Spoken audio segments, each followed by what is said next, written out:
Greetings and welcome to chess.com, and I had recorded a video previously and it got messed up,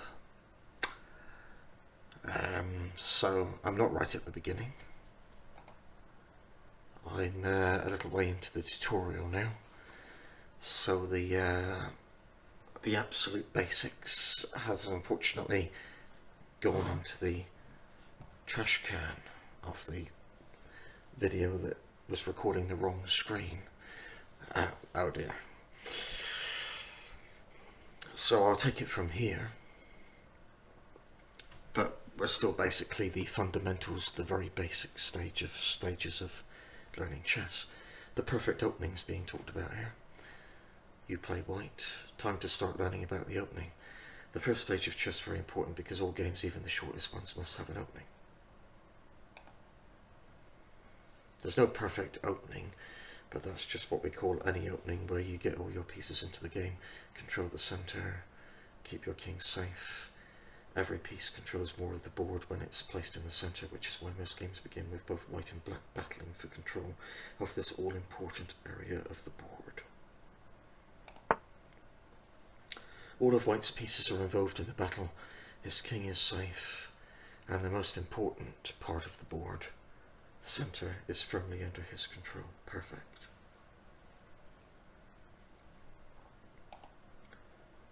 The center is the most important part of the board because it connects to all the other parts of the board.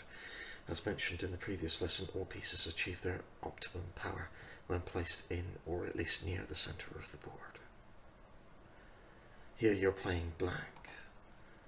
We're going to see two different ways to think about the center.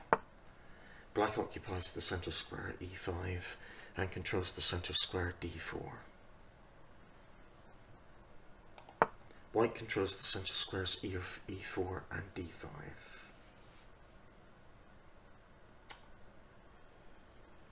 Notice that he has not actually occupied the center yet.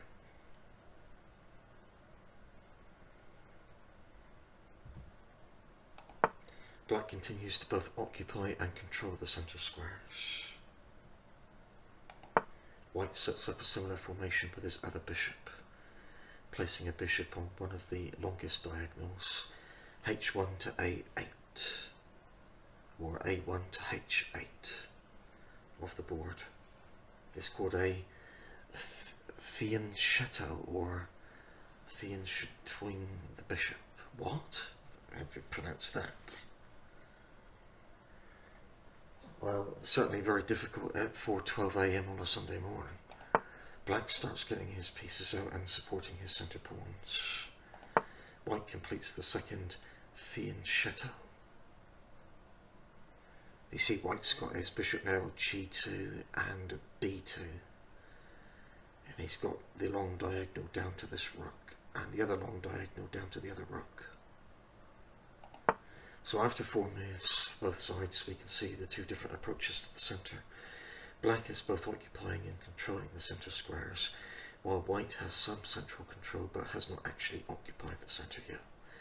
We should slightly prefer Black's position approach to the opening here, but as long as White eventually occupies some central territory, his position should be fine. You play White here. By far the most important principle in the opening is to develop your pieces. This simply means get them in the game of the original starting positions. Preferably they should always try to develop to good squares, central squares, or squares that attack the center.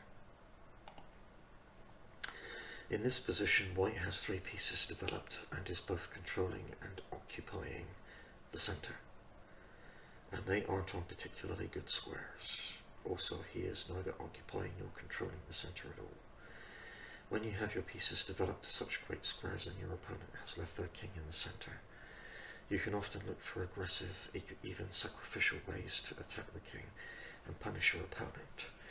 What move can White play here to draw the black king out and develop a checkmate attack?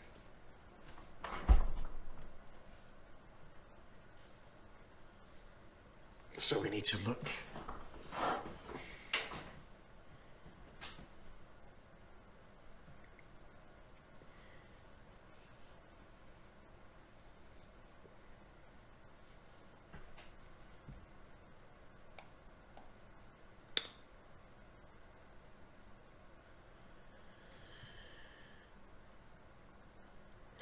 might be his bishop taking the pawn on f7 to draw the king out.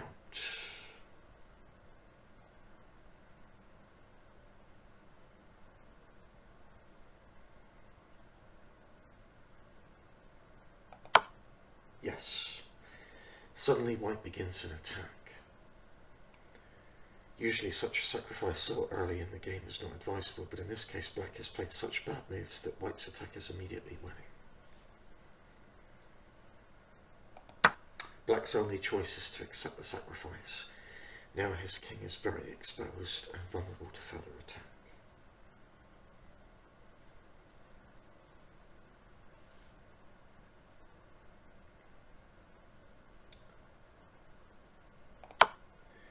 White brings another piece into the attack, and black is in check again. He has three choices of where to move his king: e8, e6 or f6. Unfortunately, all of them end up in checkmate.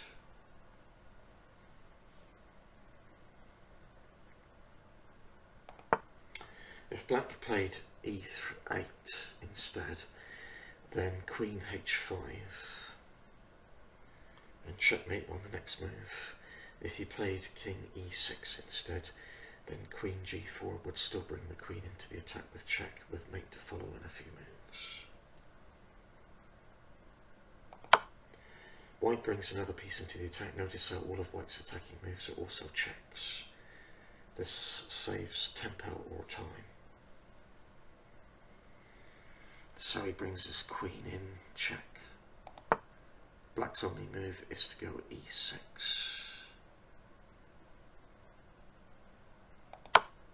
Driving black's king further and further from home. Queen comes up here, check.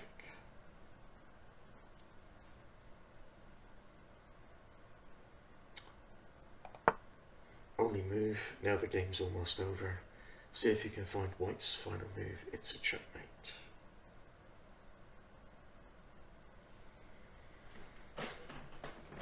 So, the knight on c3 going to b5.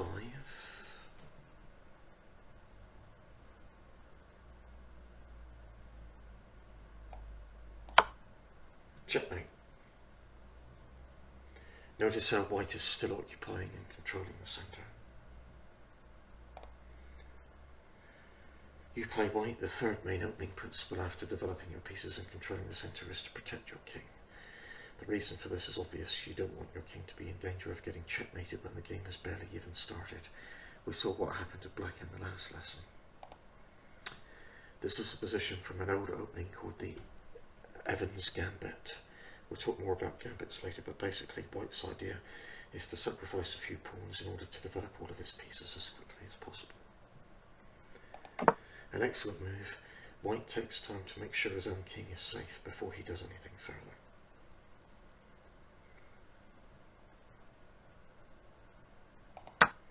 Yikes, black takes a third pawn. Did you count and notice that black is already ahead by 2 pawns? But he is neglecting both his development and his king's safety.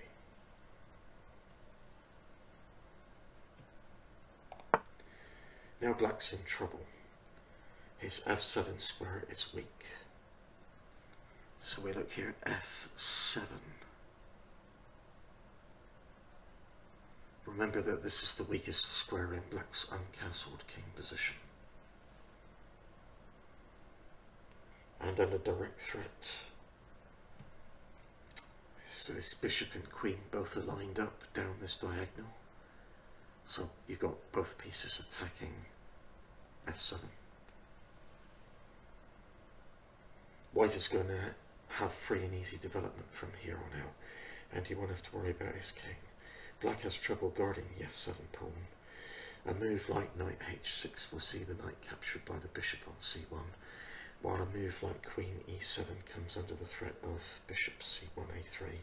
This exact position has been reached many times in the history of chess, and black has lost most of those games. You play black. Sometimes in the opening there are tempting opportunities to capture hanging pieces. Usually this is a good idea because winning material is one of the best things you can do in a chess game. But don't forget about your king. It's the most important piece, so keep it safe. Count the material. Who is ahead? Now look for hanging pieces. Can you take anything for free? Now look at your king. Is it safe yet? After you've thought about all three of these things, decide on the best move.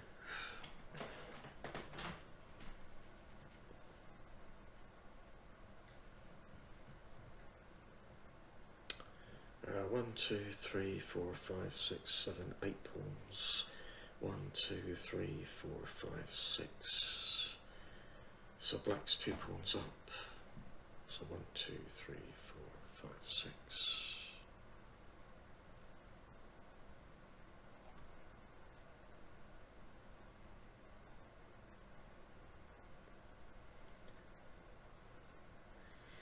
Black's, oh no, black's queen is still here.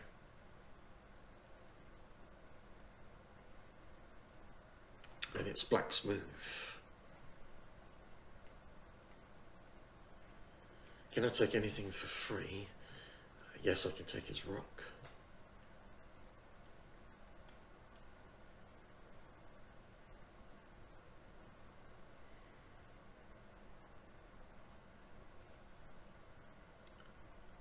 Is the king safe? Be worried about queen coming down. His queen comes to f7, check.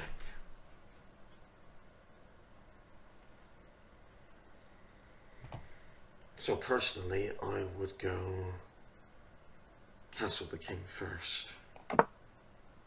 Excellent judgment. You are already ahead 2 points, it's time to play it safe. Black still has a large advantage and you didn't need that free rook anyway.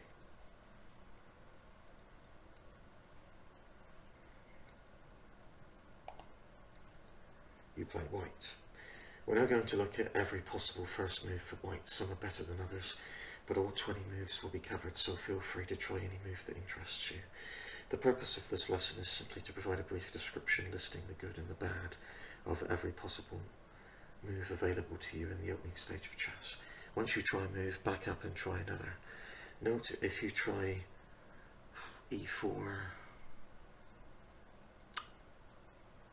you will need to click review this lesson in the text to go through the other moves listed and read their descriptions.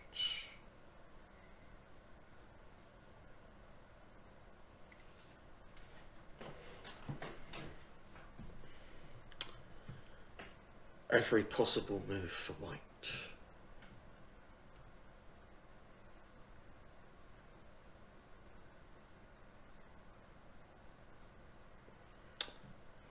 Okay, I'll start going d2, d4. It's my move.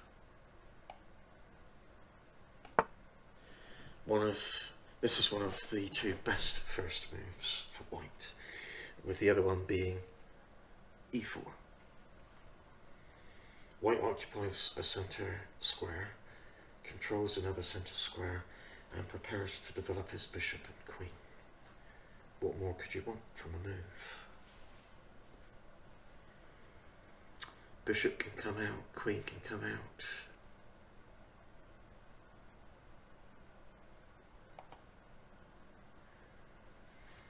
So, try again. Let's try something else now. Knight b1 to c3. This immediately develops a piece and controls 2 center squares, but it is not a very common opening move because it blocks the c-pawn, which white often wants to use to control the center.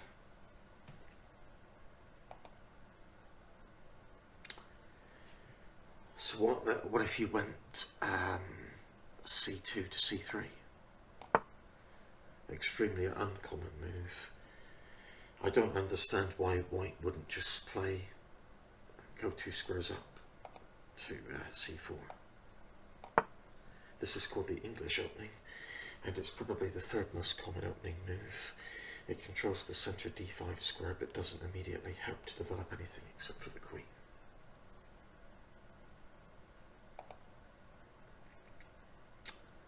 What about f4? This controls the centre square but also slightly weakens white's king. It's not a bad move, but it's not one of the most common openings. And what about, this is probably the fourth most common opening move. It immediately develops a piece and controls two centre squares.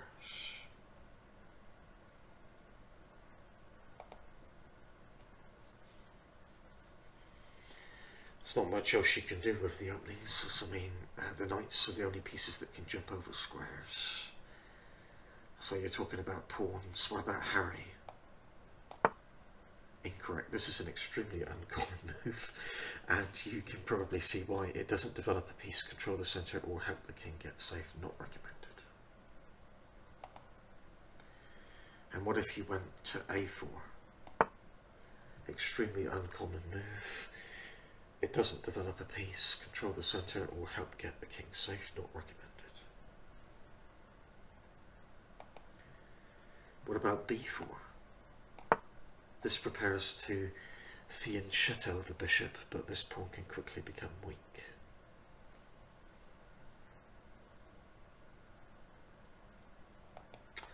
What about g4? This prepares to, again, but this pawn can quickly become weak on the other side.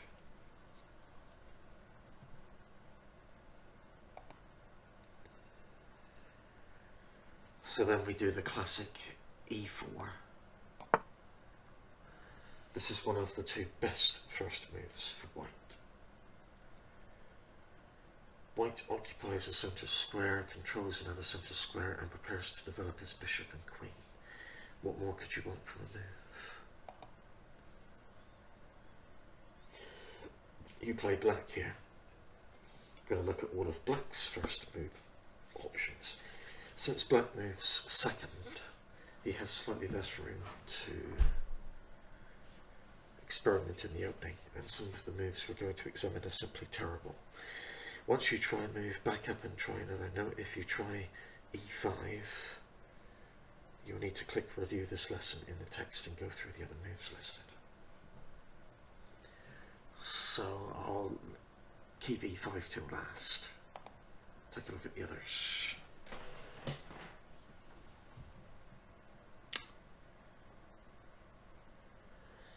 What if you went d5? This is the Scandinavian or centre counter defence.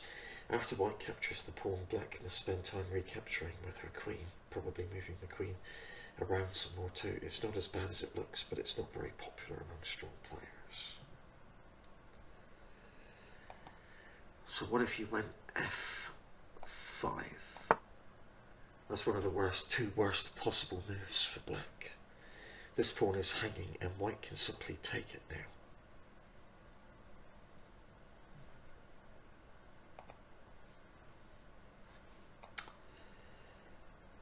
What about g5? This doesn't develop a piece or control the centre. Extremely unpopular. So, and I would imagine h5 doesn't develop a piece or control the centre. Or a5 is the same. b5. That's the other worst possible move. This pawn is hanging to the bishop on f1, and white can simply take it.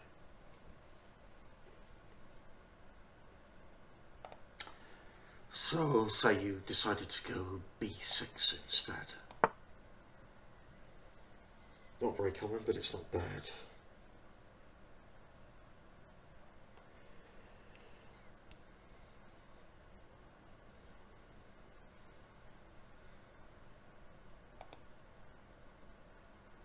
And g6 prepares to fianchetto.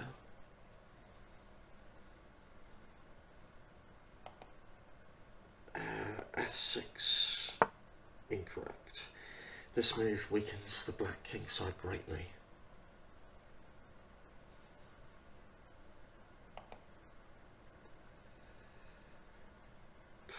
What if you went to c6? A solid move known as the Caro-Kann opening. This move can also be played against d4 or any white move for that matter.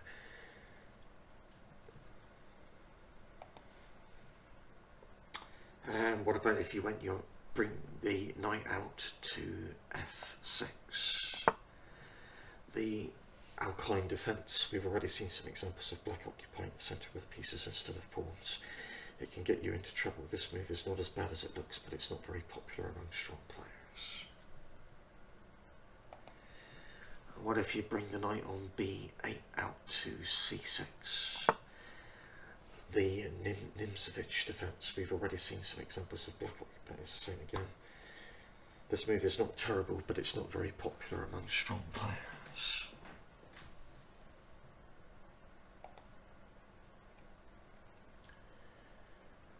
E6, solid move, known as the beginning of the French defense. And then of course you've got E5. This is the oldest, most common and most logical black response. Its advantages are obvious, just like white. Black is occupying and controlling the center and helping his development. Highly recommended. You play white here. And now for the most dreaded of all openings, the 4-move checkmate against proper defense from black. This opening is just a silly trap for white that actually breaks a very important opening principle, not to develop your queen until your minor pieces have been developed. But it is being displayed here in part to teach you what not to do and how to stop it. We know all about this move from our previous lessons, so first of all, we go e4. So get normal play from black responding to e5. White develops a piece. Much more common is knight f3, but this is not bad at all. However, black should already be aware that white is targeting the weak f7 square, which is this one here.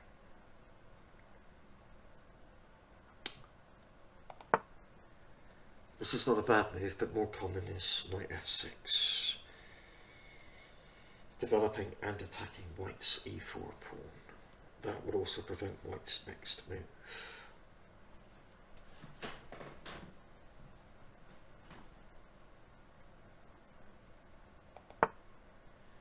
Here's where the silly trap begins. White brings out his queen way too early, but this is very dangerous. f7 is now targeted twice and only defended once. Now black has to get in defensive mode and play a move like 3g6, g6, pawn up to g6, blocking the attack. Instead he makes a huge blunder. Noted should be that white will sometimes try for this idea with queen f3. But that assault on the pawn can be stopped simply developing the g8 knight to f6. So this move order of bringing the queen to h5 is a little trickier for black to deal with, which partly explains his terrible third move.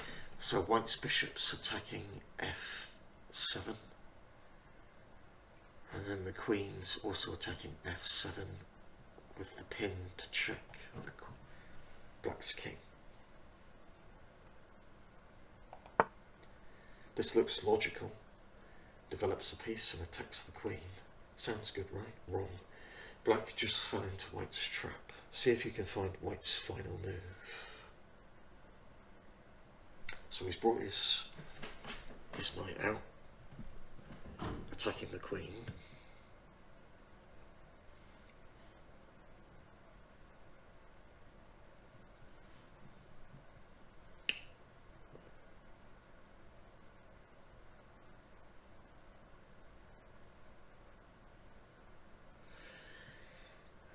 So white here could bring his bishop in.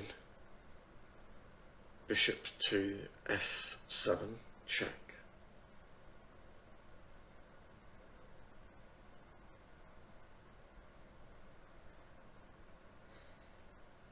So because he's in check, black knight cannot take the queen. So that's what I think it is. No, it isn't. Holy crap. That's check, but it's not checkmate. Try again. Oh, silly me. Queen on h5, takes f7, checkmate. Don't let this happen to you. Again, black could have and should have played the logical 3g6 last move to block the queen's threat to capture f7. That's the danger of the pin and the queen, the bishop-queen combination.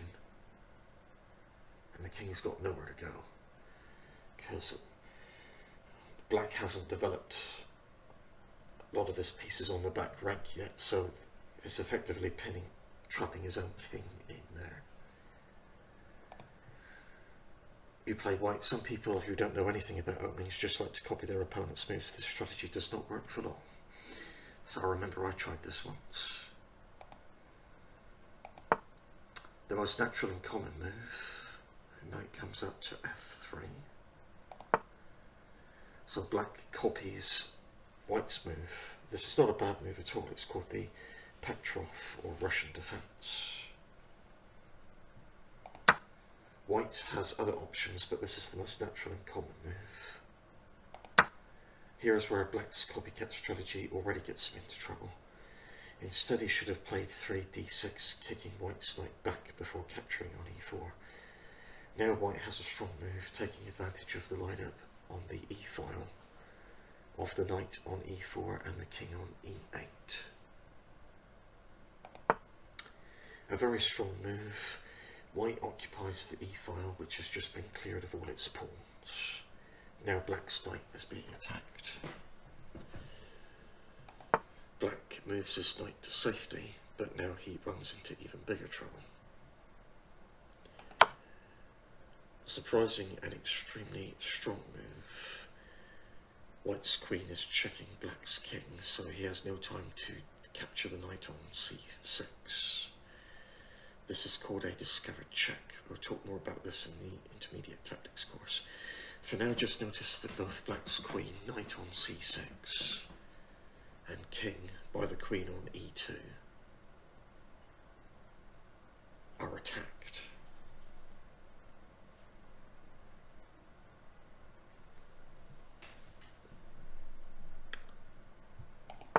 Black has to get out of check, but now he loses his queen. Because white knight attacking the queen. So white captures the queen. You play white. And now for another opening trap and the final opening lesson of this course. This one is a little more complicated, but just as important to know. We haven't seen much of this move yet, but it's quite good and just as popular as e4, that's d4. Black responds the same way. Queen's Gambit, a very common and strong opening. We will learn more about gambits in the advanced openings course. Black has several other moves here, but this is probably the most common. It's called the Queen's Gambit Declined. White plays a normal developing move. Black does the same. More normal development. Keep in mind though that white has not developed any kingside pieces. Not the most common move, but perfectly playable. Here white has several options. Knight f3.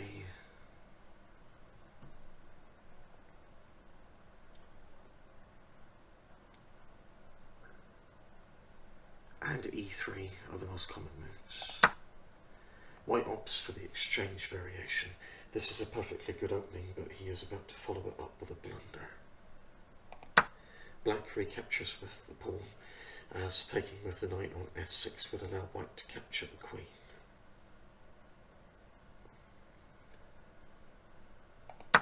White thinks that he is taking a free pawn, But as we've just learned earlier in this course, it's often just as important to get your pieces out and castle to safety as it is to go pawn hunting. Black responds with a shocking sacrifice. Did he miss that his queen is now hanging? So you look at this and you think, right, White's bishop, queen. So White happily captures Black's queen, thinking that it is Black who has blundered. The first sign of trouble, White is in check. Black brings his bishop out. b4, check. His king has no safe squares. Hemmed in again by his own pieces. So he only has one way to get out of check, block with his queen. It's the only way he can do it. So queen has to go to d2. The only move available. Black captures White's queen with check. Now there are pieces hanging for both sides. Let's see how the position ends up.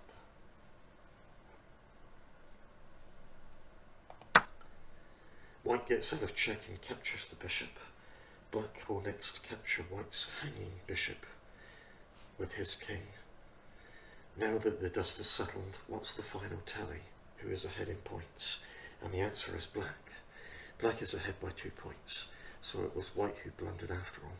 This is an example of an opening trap. There are many of them, but the best way to avoid them is to make sure you develop your pieces, control the centre, and keep your king safe.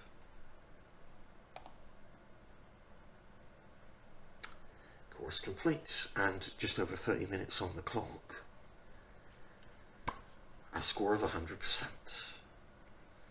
That'll do it for now. Chess.com, and I'll have more chess later. See you next time.